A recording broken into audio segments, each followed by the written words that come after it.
Hi guys, welcome back to my YouTube channel here at The Space Between. My name is Saoirse and today I'm going to be talking through equipment you'll need when you're beginning an at-home yoga practice, and also have a little chat about a mental attitude that you might want to prepare ready for when you're approaching your mat from home. So let's begin with the stuff that you're going to need. So this is just a little cushion. I'm going to use a pillow. I tend to use this to sit on. The one I'm on right now is actually a little bit flatter, and often, especially if you're sitting cross-legged and you're quite new to it and you don't have much openness in the hips, it's really nice just to be able to sit and just sort of pop this underneath your sit bones. It just raises the hips a little bit and it makes it more comfortable to sit for longer periods of time. So cushion or pillow is the first thing you'll need. Another thing that you might want to have is, now my yoga mat's my yoga sweat towel is in the wash, and I'm in the process of buying a new mat as we speak actually. So I thought instead, when I was traveling, I used my microfiber towel. So I just thought, if you don't have a mat, you can just use a towel. So if you have any excuses of you know, not starting a practice at home, and you're like, I don't even have a mat, and you know, I've not got enough money to buy a mat, that's fine. You probably have a towel. If you have a carpeted floor, you don't even really need to use a mat if it's unavailable to you for now. You might even have an exercise mat or something that you could use instead. So think outside the box a little bit, and don't panic too much about buying expensive mats. Another thing that you might want to have is a scarf or a belt. This can be really useful when you're trying to get into certain postures, because often you might need to like wrap this around the foot or around the feet in certain asanas and certain postures, and it just allows you to keep a straight back instead of kind of losing form and kind of bending to reach the feet or whatever posture that you're trying to accomplish or practicing. And it just allows you to keep that little bit of space in the ribs and also to elongate the spine. So definitely useful. Either a scarf or a belt or a dressing gown robe will work perfect for those things. What else? Yoga block. Okay, so I actually don't have my yoga block anymore, because for those of you that actually know me, I was just living in Korea and I'm at home now, so I need to get a yoga block at some point.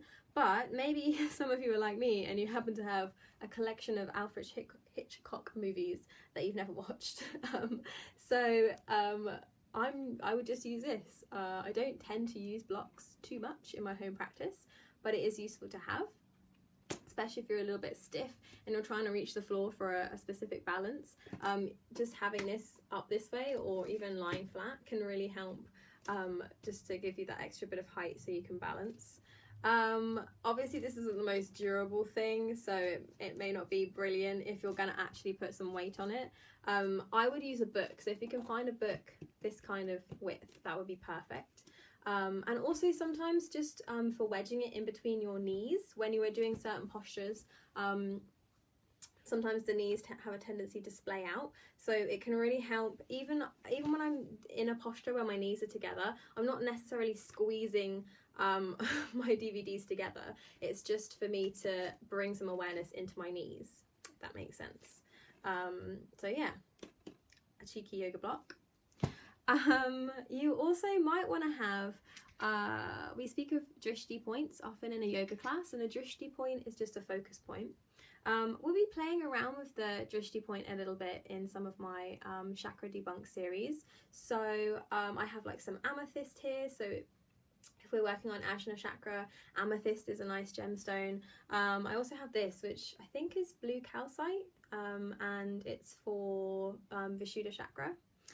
So you can kind of use these as a focus point. So if you had, say if you were trying to look somewhere in your room, you might want to pop it up, or if you're trying to look somewhere on your mat, normally to maintain balance, you could use this just to play around with them, having a drishti point. But you don't necessarily need one, you're really just focusing and picking a spot. It might be like a mark on your wall or something. And then I think the final thing is having something like a nice snuggly blanket. I love this blanket that I got in the Philippines, and it's just my favorite thing. I love it so much. It's just so, it's like wearing a giant fleece. And I've not been very well today, so I was like snuggled up in this morning with some tea, and it was perfect. But I love to just have this for Shavasana at the end of class. So I say so many times, it's ridiculous. So when you're lying out at the end of class, you might want to use your little bolster or pillow and pop that underneath your neck.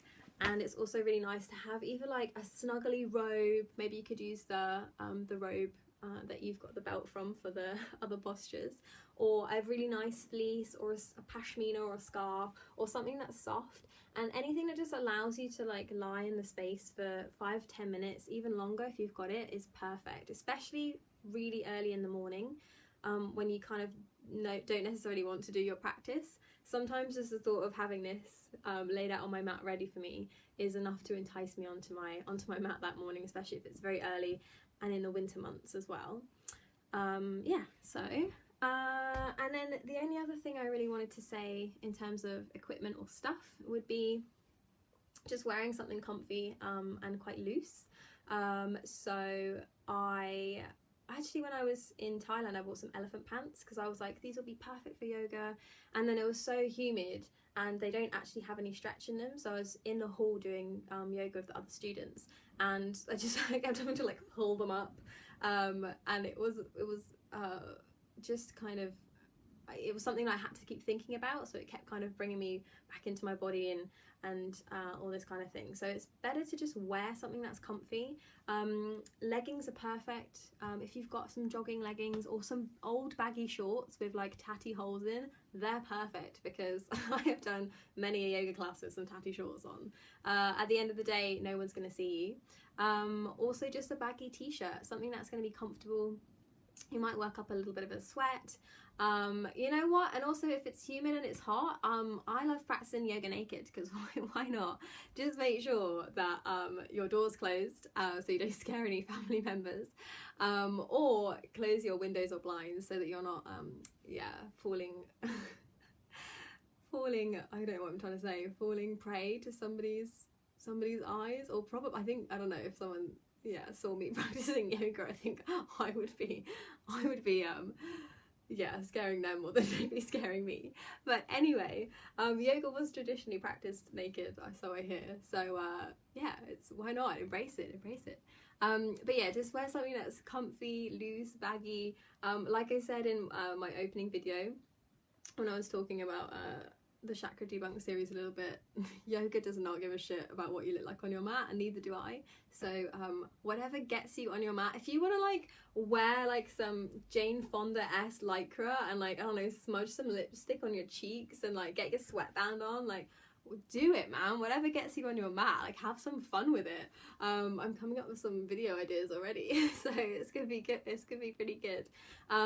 If you want to wear like your onesie because it's comfy, do whatever's comfy, but just try and pick something that you're not gonna keep like pulling down or fiddling with, because there's nothing worse than being in a yoga class, getting in the zone, and then you're just like fidgeting with your clothing. It just sucks.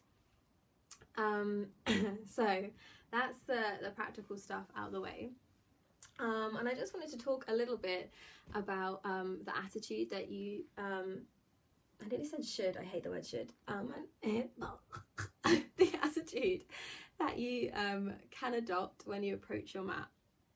So I think a lot of the time we kind of come to our mat and we're expecting like a really great sweat sesh or a workout, or we're expecting to get like completely zenned out in like 10 minutes and have this really blissful class.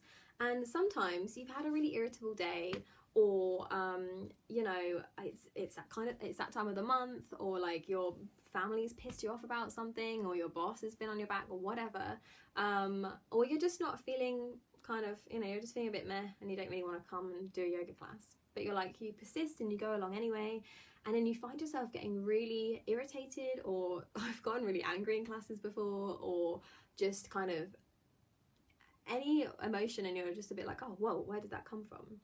So the best thing to do, and I think, and what I've kind of said when I begin my classes, is that leave the ego outside the studio, or outside the room if you're in your house, or off the mat, anywhere off the mat, because as soon as you kind of bring the ego into it, you kind of have all these expectations that you're then trying to meet, and it's really hard to meet them, and you're just going to get frustrated and disappointed, and no one likes to feel frustrated or disappointed.